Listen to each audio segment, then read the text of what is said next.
Hey, everybody, good morning and welcome to Invisible Condition. It's not all in your head. I'm your host, Jeff Pearson, and we want to let everybody know, by the way, with Invisible Condition, everybody that has Invisible Condition, that you do have a voice, you do have a community, and you are not alone. And to that end, I have an amazing guest today that I can't wait for you to meet. Dr. Tom he has got over 2 decades of experience in the integrative and functional medicine arena, space, whatever you want to call it. And he owns and operates Charm City Integrative Health, which is a multifaceted clinic that's been called the future of medicine, which is kind of a cool title. I mean, you gotta admit, this clinic provides a multidimensional approach to reducing inflammation, improving circulation, regulating the immune system. I mean, all the cool stuff. Tom has taught at 2 prestigious schools for East Asian medicine, is a published author. We'll talk about that, and has helped expand the scope for the practice of acupuncture with his role as chairman of the Maryland State Board of Acupuncture, which is really cool because that is something that doesn't get nearly enough press. His professional passion is to help patients and like-minded practitioners develop no-nonsense practices to allow people to thrive. I love that word, thrive. Let's welcome Tom to the show. Hey, good morning, man. How's it going? Oh, it's going great, Jeff. Thank you so much for having me. And I so respect the fact that you didn't even try my last name. The number of people that butcher it, it's so funny. I've heard everything. You know what? And I thought about that, and I was like, you know what? I didn't even let it go. Nope. Just let it go. No, you know what? For all of us in the audience, and everybody wants to know, everybody's curious now. Go ahead. For the non-Italian speaking, it's Ingegno. And a funny story. You mentioned the schools that I taught at. So one of them was the Pacific College of Oriental Medicine, now called the Pacific College of Health Science or something like that. Nice. And they messed up spelling my last name. I was teaching a Japanese acupuncture elective. They dropped the E. And INGGNO. It made me sound Vietnamese. And when they saw me at the front of the room, everyone was a little confused. Yeah. Well, I want to know. I pay good money to hear him try to pronounce that word. Well, that's a rough one. That one's out of my wheelhouse. Right. Yeah. I mean, with a name that's a little bit outside the norm, I'm sure you get all kinds of. I mean, I'm sure it's. I've heard about everything. I will say one of my Japanese students did write it out in katakana, which is their. Cool. And she never mispronounced it after that. And I actually think I have the card she wrote it on somewhere. Oh, that was 2 decades ago. Well. So in this mess, I won't be able to find it. I'll stumble across it when I'm 80 or something. when you're not looking for it, when you're stumbling around at 2 a.m. to get a drink of water or something, you'll find it and go, oh yeah. Oh my gosh, that's awesome. Well, so obviously you have quite the resume. It is quite impressive what you have accomplished and what you're doing. Mm-hmm. Did you or like a family member struggle with stuff? I mean, what inspired you to even start down this road? Oh God. You want my origin story? So my grandfather was a big part of it. He was a pharmacist, right? And this is back when I was in high school, I'd go help him out in the pharmacy. Yeah. Nice. And, when you have one of those memories that kind of gets locked away for a little while, and then you're standing somewhere and all of a sudden it hits you and you're like, oh my God, that happened. Totally. So my grandfather was standing there counting out pills before they had the machines do it. There was like a little tray that you would swipe it with a little spatula, and he's counting them out. And he was in an area where they had a lot of day laborers. Right. And he goes, this guy, gets on the back of a truck. He gets a couple bucks an hour. He's got to take 3 of these $15 pills a day. And he goes, that's insane. Right. And he looks at me and he goes, "You got to find a better way." And I had that locked in my, in my memory vault. I didn't remember it. And then one day when I was in college, I was studying pre-med, and I didn't want to go into Western medicine, but I didn't know what I wanted to do. And that memory came up, and it's like, oh crap, I still have to help people. But I don't want to be an MD. I don't want to see things that are supposed to be on the inside, on the outside of the body. to be honest, I'm not that guy. I had a teacher once that told me, he was a surgeon, right? And he told me the first time when he was a med student, somebody put a heart in his hand and he passed out. And I said, I don't even want to know what I do. I'm out. And through a series of events that I would call serendipitous, I ended up receiving a postcard from an acupuncture school, a graduate program in acupuncture, and East Asian medicine. And I went to the open house, and 2 weeks later I was signed up. I never looked back. Nice. Oh, see, sometimes I love that kind of stuff. Like with that, some of those things have happened to me over the last, several decades of being on this planet. And yeah, you look back and go, how cool is that? Yeah, it just happened. I was floating downstream, and that's where the river took me. That's so cool. That's awesome. Well, I just want to throw this out there for everybody watching, everybody in the audience. Look, this acupuncture is something that, if you had talked to me about acupuncture even 5 years ago, I would have said, what? No, just no, but obviously, it is a thing. It is here to stay. It is viable. It is pretty awesome. And if you have questions, if you have any kind of inclination to want to know more, like, you don't have to put anything specific in the comments if you don't want to or whatever, but and we'll have a thing we'll have a QR code here soon to reach out, so you can ask questions off the air or whatever. But if you have questions, comment and let us know, because you've got the expert right here. So you've got the man. You put me in the hot seat. The man, the myth, the legend. No pressure, by the way. Yeah, that's fine. That's fine. I the great thing about acupuncture is, and maybe it's my tone and demeanor. If I say something, half the people won't believe me. The other half will think I'm telling the truth. I don't really lie, but I can't tell which way anybody's going to go. They'll be like, "Oh, that's made up," and I'm like, "No. There's actual studies. No, really. Why would I lie about that? Yeah, I just don't know. There's something about you, man." I don't know. You know what? Maybe it's the beard. I don't know. Fun fact here. If you want to see a portrait without my beard, it's boy. That. It's a thing. If you go bald, you have to grow facial hair. It's almost a rule. I think there's another rule that I'm pretty sure God, when he was doing all his stuff, creating everything, he said, you know what? He created a certain number of men with wonderfully smooth, beautiful bald heads that could go bald and still look okay, right?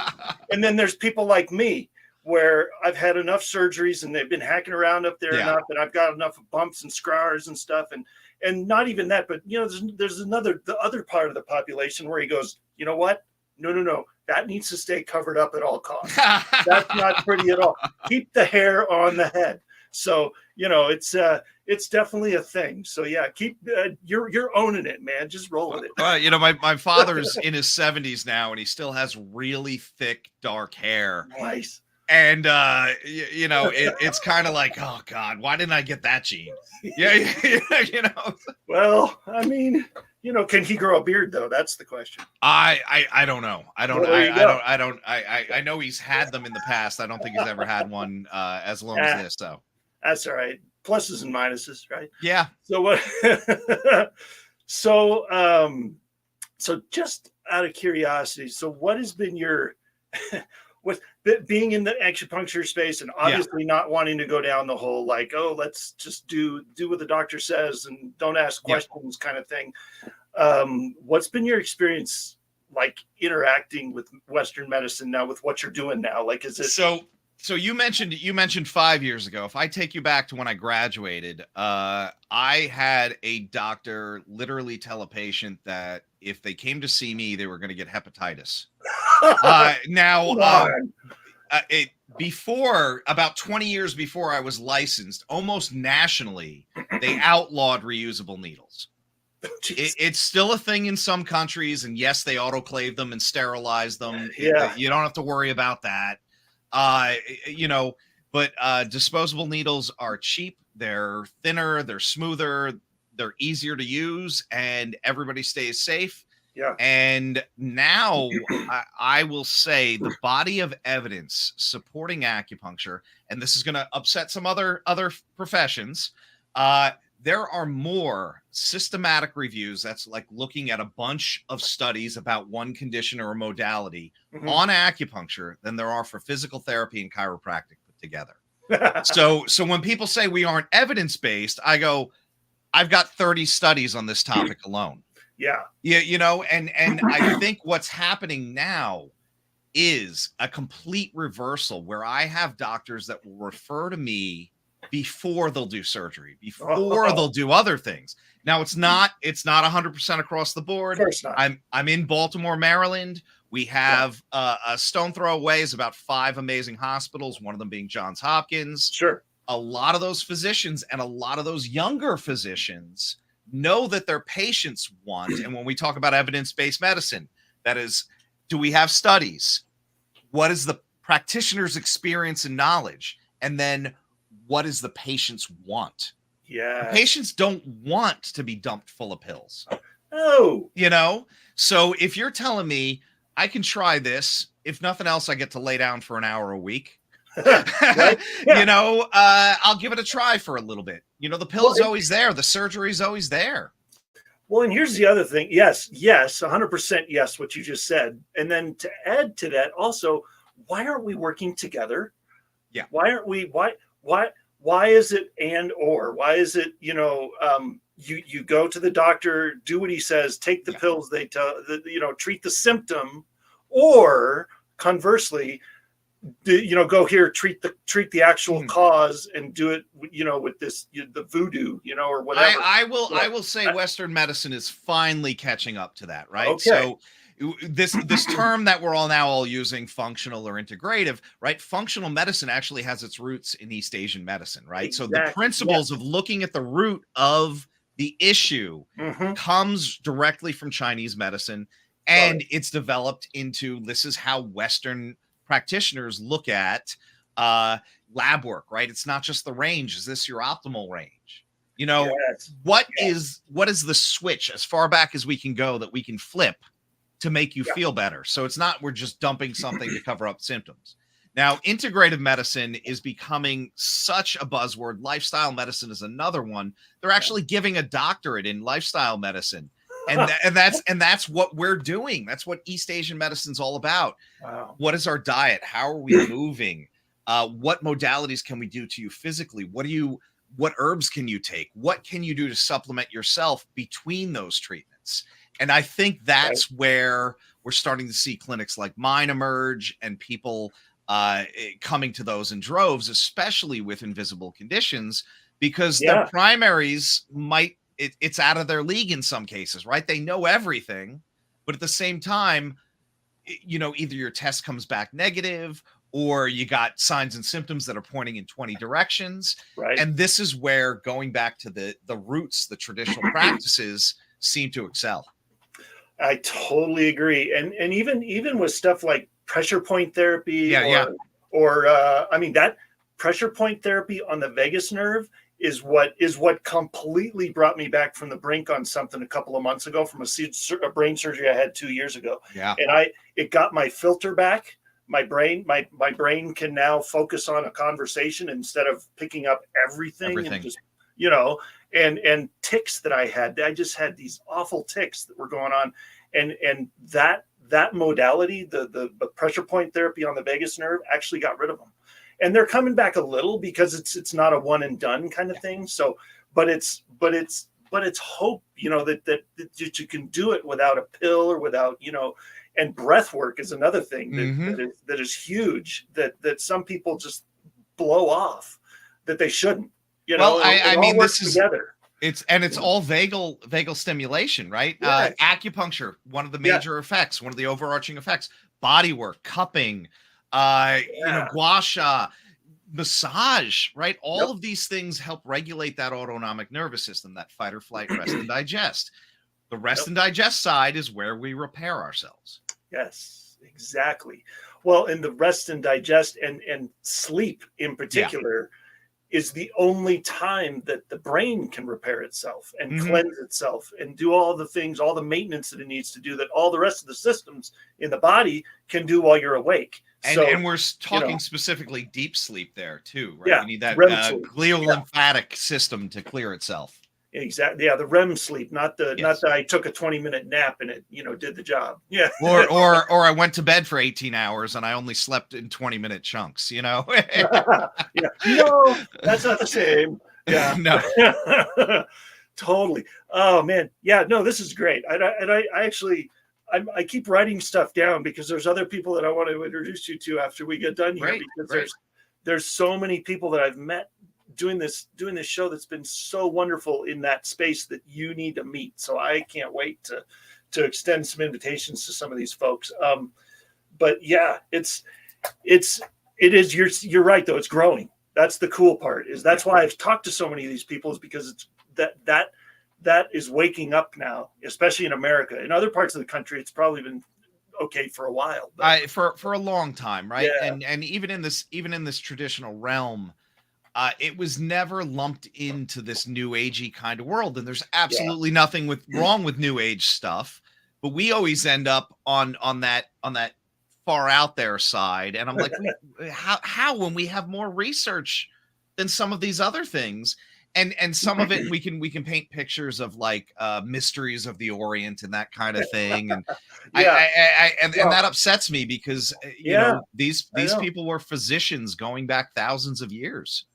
Well, and the thing is, well, that was what I was going to say, is it's thousands of years old. It's not like this it's just coming to the forefront now because the research is starting to catch up and it's starting to actually come to the surface, and people are actually, I think they're getting sick of the medical machine, and I mean, I wouldn't be here if it weren't for brilliant doctors and surgeons. I mean, acupuncture would not have helped me at all at 2 weeks old when I had a blockage in my brain that needed surgery.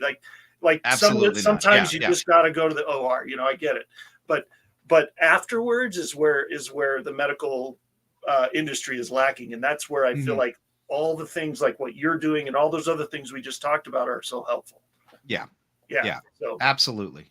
Totally. Well, I tell you what, man, this is a brilliant spot for a break. I feel like this is a good spot. So let's go do that real quick for a couple of minutes and give some people some advertising time, and we will be back in just a couple minutes. Don't go anywhere. We'll see you soon.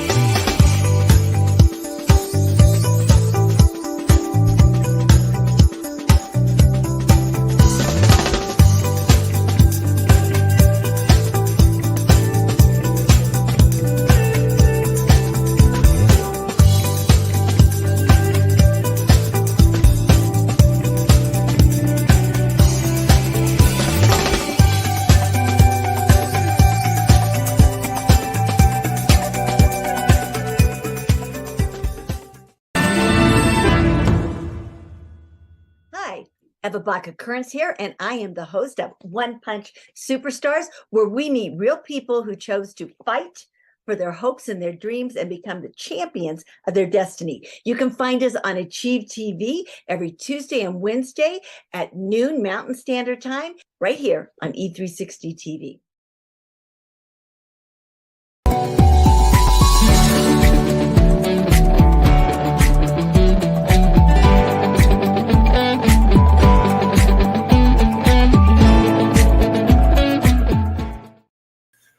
All right, everybody, I got to just talk for a second about one of our amazing sponsors, and they're called The Porch.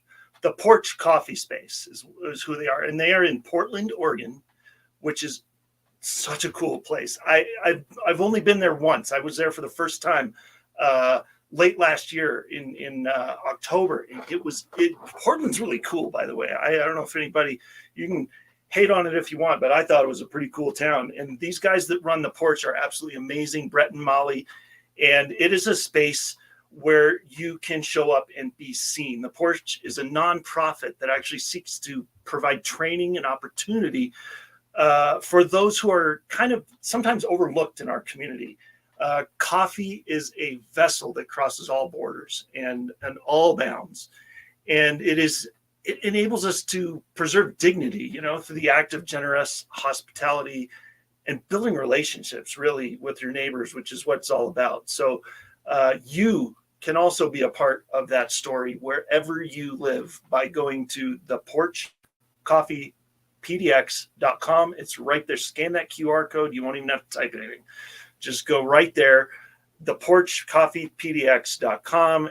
All their coffees are available for shipping anywhere in the U.S. And by the way, it's phenomenal coffee, and I'm kind of a coffee nerd, and so I was in heaven in Portland when we were up there. So but go check it out, order a couple bags, try it out. I promise you won't be disappointed. And their mission's amazing, so anything you can do to support an amazing mission is good too. So all right, here we go. Let's get back to I totally you got me mid sip. You'd think I worked in the food service industry. I just came up and asked you how your meal was. Yeah, well, I got a hot bite or something. I didn't even mean to do that. Sorry. No, it's okay. I was like, I think I got a second. It was on that one was on me. I never know exactly. Like, I don't have it to exactly how many seconds I'm going to talk about those guys. So yeah. I kind of just roll with it, and then okay, we're done. We're going to go back, and so. But all right, so now we're going to talk. Let's talk about your clinic. Sure. I know it's in one location, so everybody in the country or everybody one convenient location. It's hard to be more than one place at once, right? We maybe down the road we'll open up another center. Nice. I've toyed with franchising, but one thing that really I think makes our center special is, everyone that works there somehow found me, right? They understood the mission. They understood what we're trying to do, and they know it's bigger than them. And one of my technicians yesterday had me in tears because she just said the nicest things, and she goes, people feel this place, and our goal is really to it sounds so trite to say like redefine health or something like that, but we want to we don't want it to be like, hey, you go get the blood test comes back normal, I'll see you in 6 months.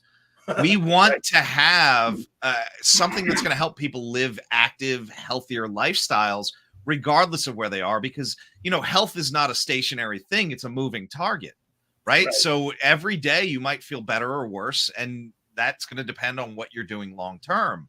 So that's like, you don't go to the gym, do, 20 sit-ups and expect to have six-pack abs, and we don't strive for six-pack abs. They're overrated. Strive for health. Right. And within that, we have a lot of services that are all, they're therapies. They're not a one and done. You're going to keep doing this, and you're going to do them at different times of your life, or at different times of the year, or at different times based on your individual needs and conditions. Yep. And it became my mission, because look, I could work 24/7. I could have assistants just helping me get people in and out of treatment rooms and just do acupuncture all day. Yeah. All I'll end up doing is grinding myself into nothing and not nearly impacting as many people as I want. Yeah. So when we opened up Charm City Integrative Health, the goal was, what are services that can be, for lack of a better term, push button, that have evidence behind them, that can really help people, that fall into the same principles as Chinese medicine, and that I can get people that are excited to help people to operate so they can concentrate on the person in front of them and not the service, right? Like I didn't want it to be so technical that I got to be right here and looking down the whole time, so I don't know anything about you. Our staff is amazing at knowing what the needs of the people are that are coming through our door.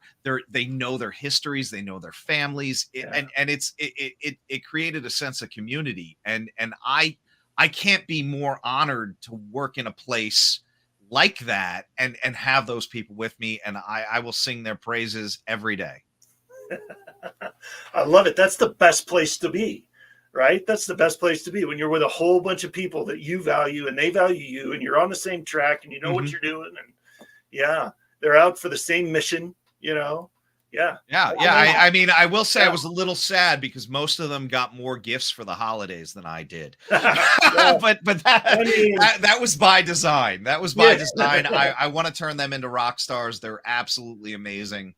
And you know, we take care of our community. We take care of you know, everything around us, and that has a you know, ripple effect. It'll go out, you know.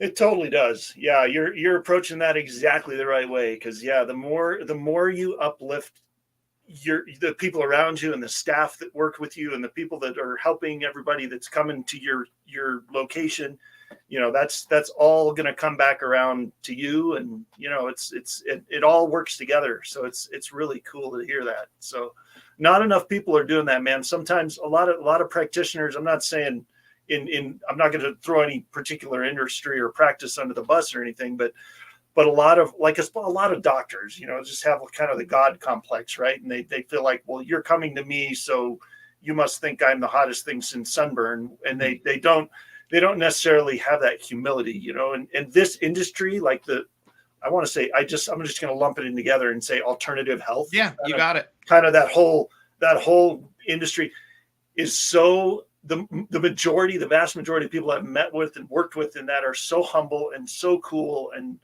just out to help. You know, I mean, I'm not gonna come down on MDs, you know, but I totally get your point, and some of that is system issues, right? They need to see so many people. They have multi-million dollars of student debt over their head in some cases, and you know, it's insane. And for us, because we've been alternative for so long, we kind of got to do what we wanted, you know, which is nice. You know, most people get into healthcare, and I genuinely believe to help people. Yeah, you know, and some of that gets jaded, some of that gets ruined by, you know, med school debt, some of that gets ruined by hospital systems, insurance companies, whatever you want to call it, and we're not focusing on that patient oriented thing, which is why like everyone loves Patch Adams, right? You know, it's like, why treat the patient, not the disease? Yeah.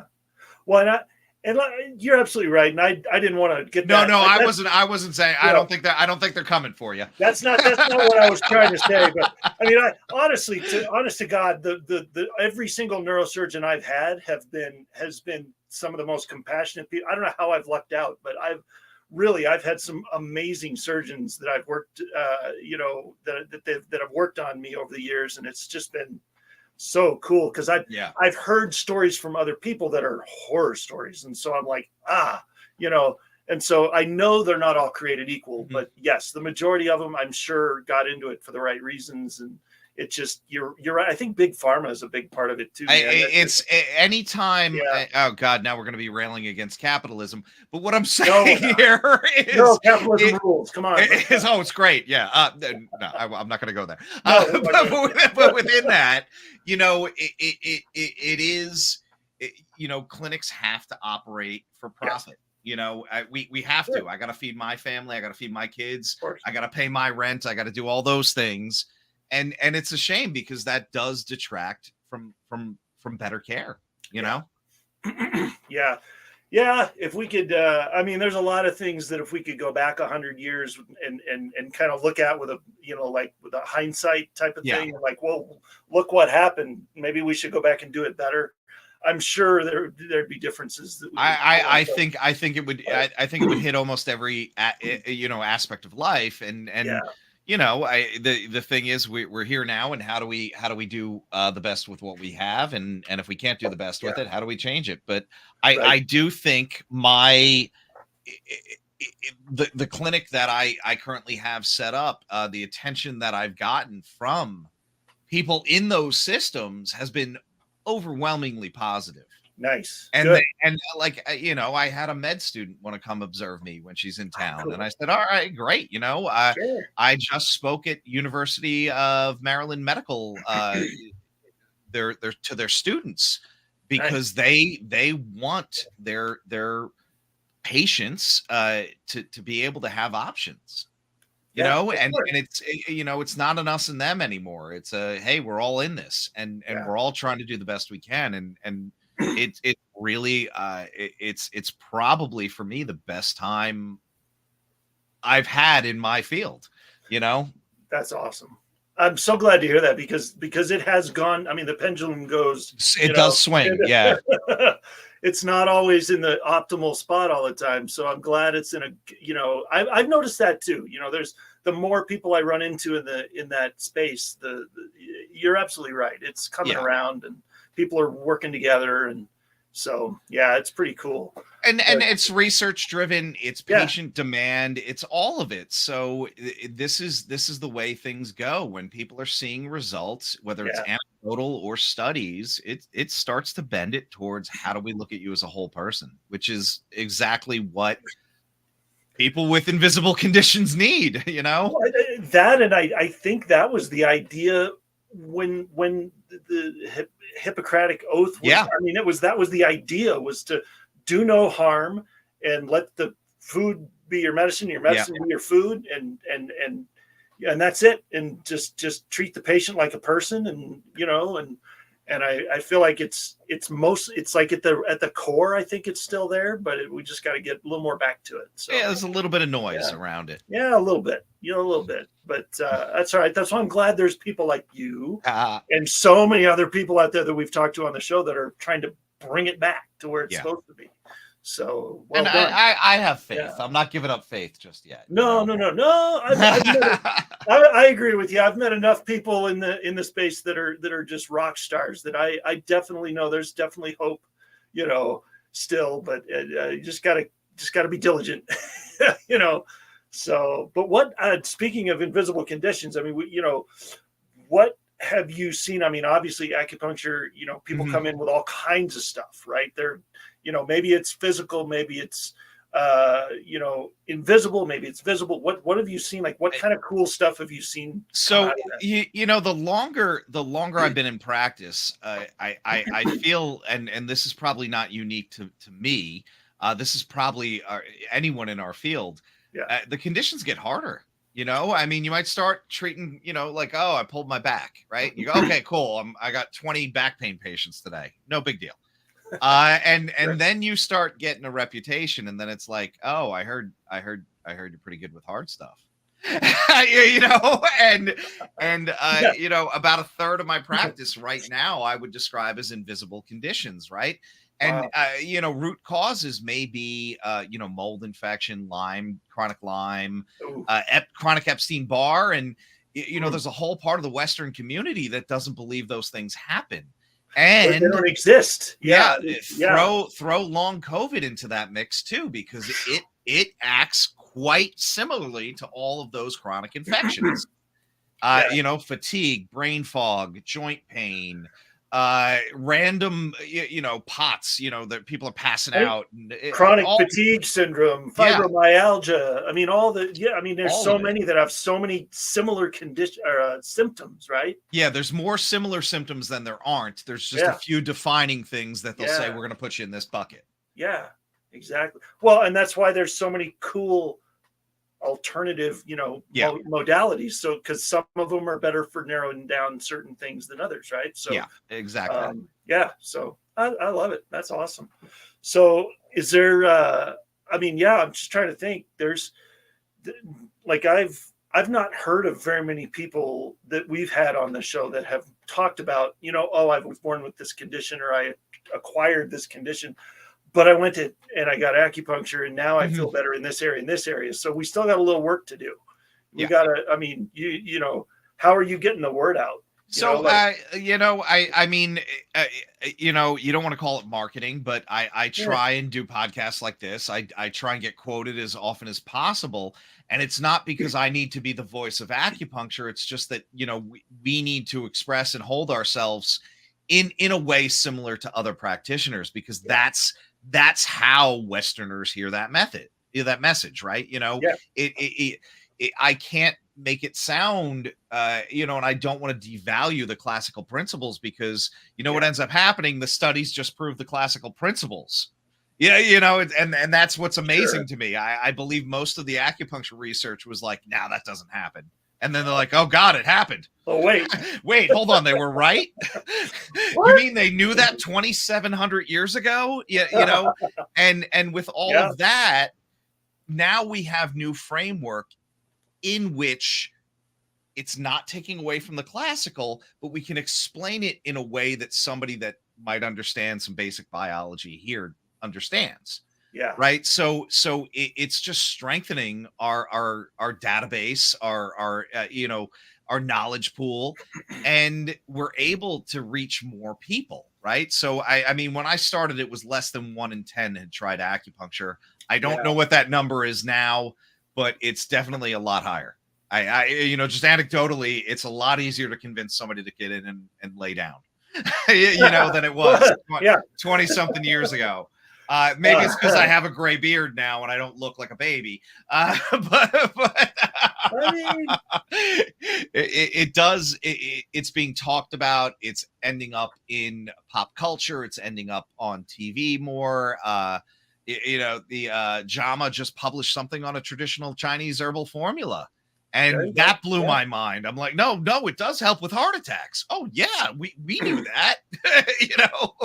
Well, and there's stuff that's close to it, right? There's stuff like people are getting more familiar with it because they're like, oh, I've kind of heard that before, like acupressure, like what I was talking about, right? And that dipping a toe with that, right? Oh, look, there's no needles. Okay. Right. Oh, I can do it at home. Yeah. What do I do? I Google it.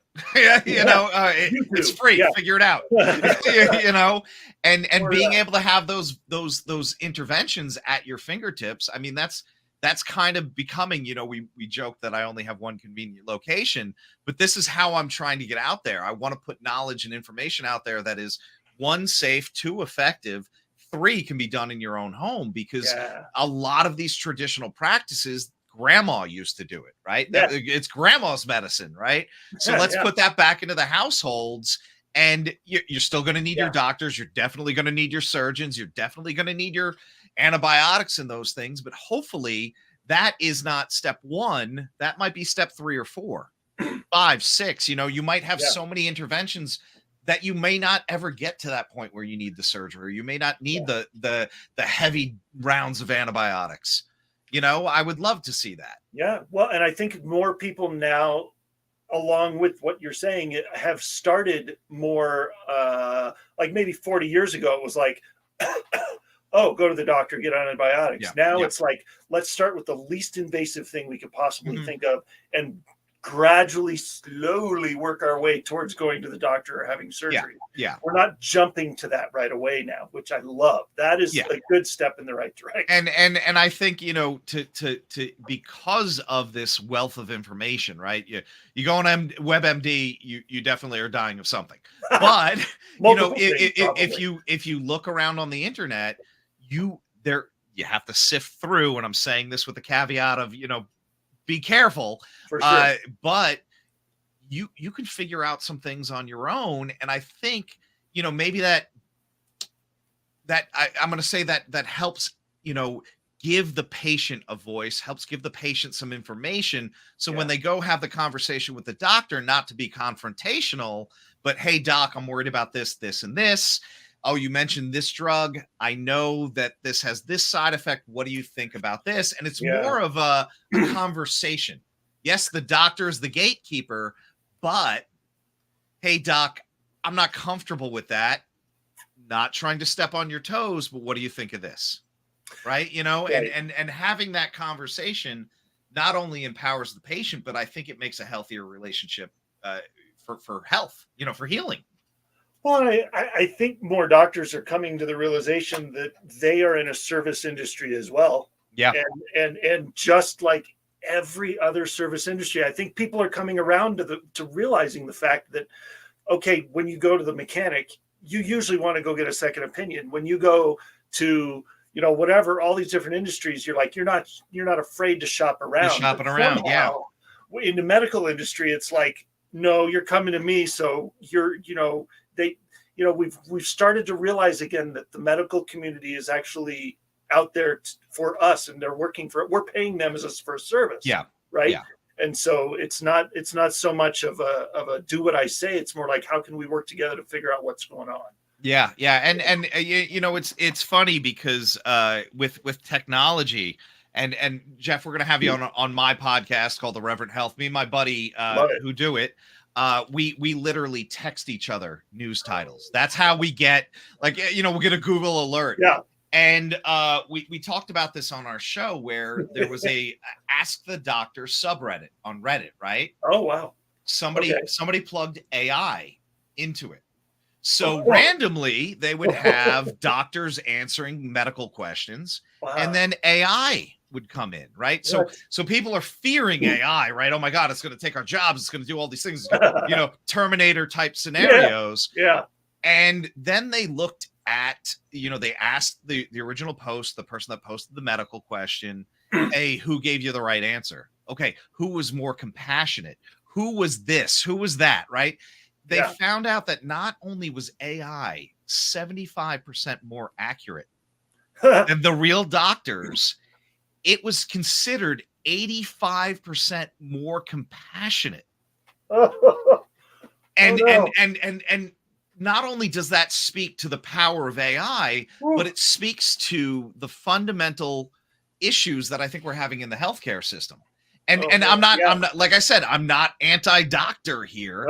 But when they're conditioned to seeing, I don't know, one person every 8 minutes, you're going to get a quick yes, no, do this answer, where AI, without any heavy lifting, can say, oh my God, I'm so sorry you're going through that. It must be very rough on your family and your lifestyle. And it can spit that out.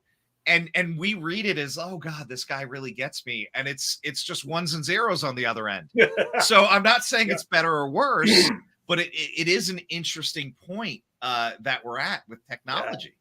I mean, you got to keep Skynet in check. You know what I'm saying? But you definitely don't want a naked Arnold Schwarzenegger teleport into your universe, right? Yeah, we don't need the T-1000 or anything. But no, I totally get it. I use AI for a lot of stuff too. Yeah. I mean, it's such a valuable tool, and it's kind of a double-edged sword, honestly. Sometimes, but it's terrifyingly accurate. Honestly, it's and I don't think we should, of course we need checks and balances in place, but I don't think we should be running from it. No. Another article we saw were these diagnostic pods. These little one-room clinics that you go in and you sit down, you have a conversation with AI.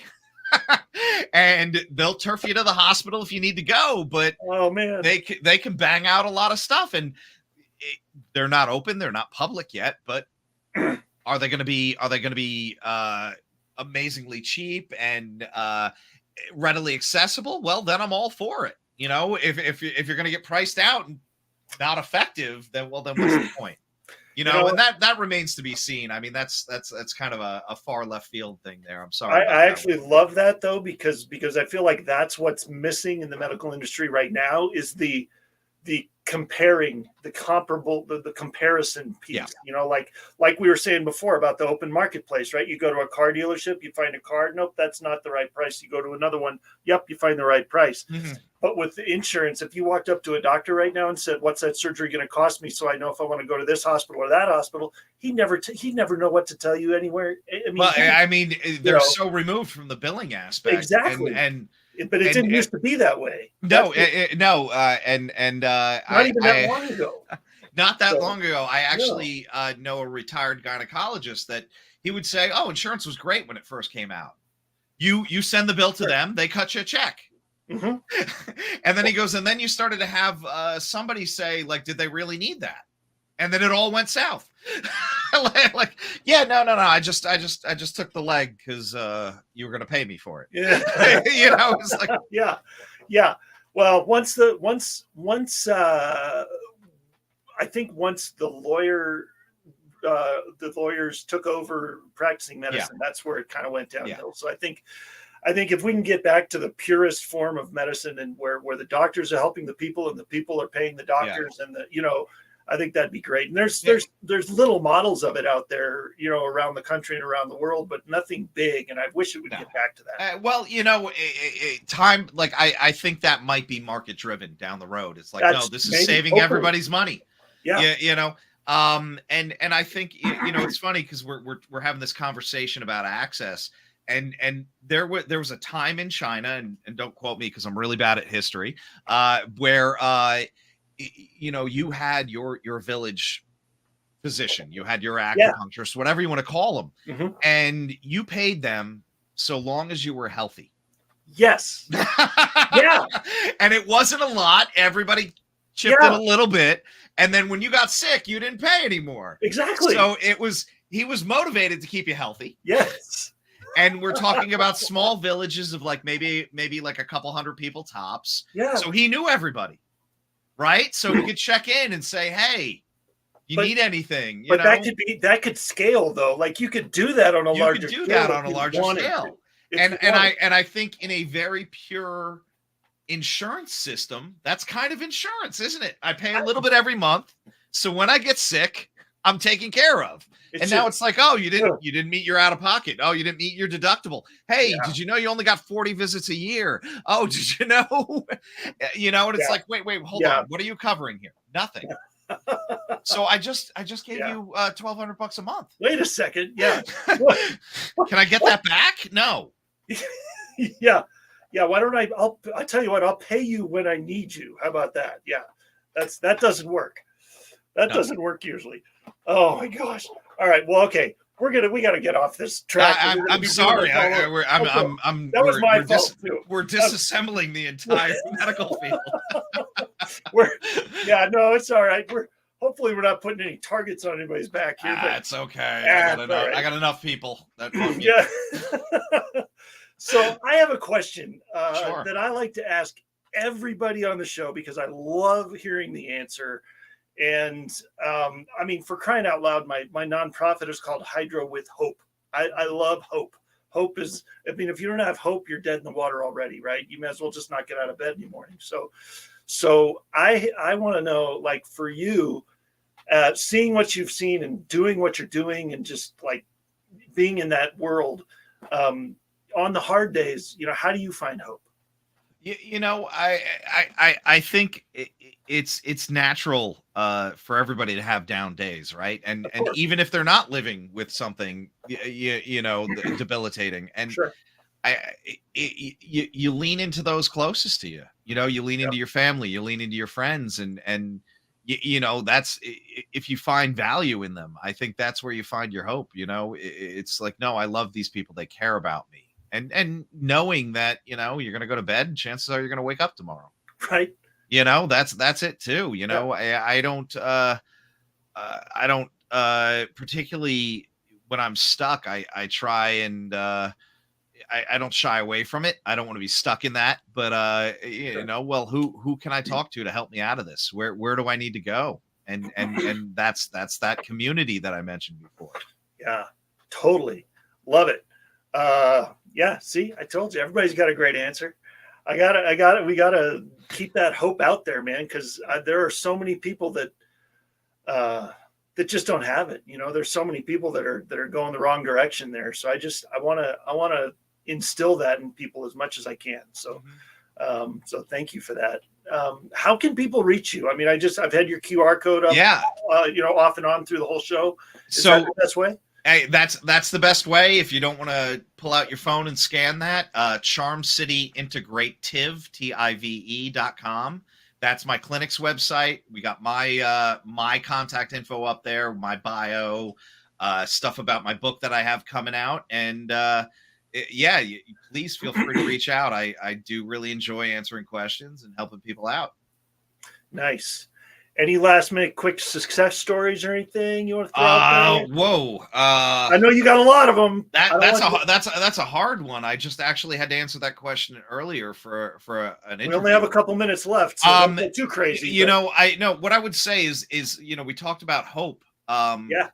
Healing potential is something that most of us can't see, right? We don't know when people are going to get better. Yeah. So I had somebody that by the textbook shouldn't have bounced back the way she did. And not only did she do it once, she did it 3 times. She had a hip replacement surgery, a knee replacement surgery, and a low back surgery.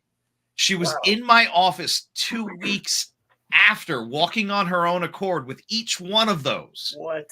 Any one of those would knock me out. And it was so damn impressive because she had diabetes, because she had, a bunch of health issues. Wow. And, she credits the acupuncture, but, acupuncture is really good. But some of this came down to her just having this massive healing potential. Yeah. Well, and probably her attitude, right? I mean, your attitude is the only thing you have 100% control over, right? Yeah. So if you have a good attitude about it and you're optimistic, you're going to go that way. If you're, I'm terminal, so I may as well just lay down and die. That's a totally different thing. Your attitude determines a lot too. Yes, absolutely. So, yeah, that's awesome. Oh man. So I would say any upcoming projects, but we talked about the book a little bit ago. And it's kind of, is it out? Is it not? It is out. You can get the Kindle version right now on Amazon.com. The paperback should be ready to go in a day or two. If you want to go to Borders or BarnesandNoble.com, nice. You can get the cupping book, Unlocking the Secrets of Ancient Healing is the full title. Love it. The cupping book. Okay. Well, yeah, we got to watch for that. I know we if I had thought a little further in advance, we could have had a cover, ready to show everybody on the screen here. But you got one right back here. Right back there. Yeah. Well, everybody squint and you can see it. Yeah. That's okay. You don't want to look at the other stuff anyway. It's a bunch of weird stuff. Well, the best thing to do is just go to Amazon. Everybody just go to Amazon and find it. Honestly, thecuppingbook.com will take you there too. Better. Cuppingbook.com. That's even better. Yeah, that's good. Amazon gets enough traffic. Cuppingbook.com. That's the way to do it. So awesome. Well, hey, thank you for being here. Thank you. We're out of time, man. Time flies when you're having fun, and you're a blast, man. Thank you. I had so much fun. So thank you for being here, and thank you everything you're doing and what you're just making differences in people's lives and rocking it. So thank you so much. Thank you. All right, everybody. Here we go. I can't believe that time went so fast. That is ridiculous. But it's fun. It's fun when it does that, because that means that we were getting stuff done and talking about valuable things. And I hope that you found value in what we were talking about. And I want you to reach out to that QR code that's right here. And I want you to reach out and see what value you can get the book, if you're in the Baltimore area, go check it out. Also, if you have been watching our show for a while, thank you. If you're new, thank you. We love having you. And if you have a favorite episode, it's probably somebody else's too. So go ahead and share it out and spread the word. And we love hearing from people about, what if you have a favorite show or whatever, we love hearing that kind of stuff. And the people that are on the show love to hear it too. So join us for the next show. And every Tuesday and Friday at 10 a.m. Mountain Time on E360 TV on the Achieve TV channel. And I will look forward to seeing you again soon. Until then, have an amazing... what did I hit the wrong button. Until then, have an amazing day. We'll see you next time.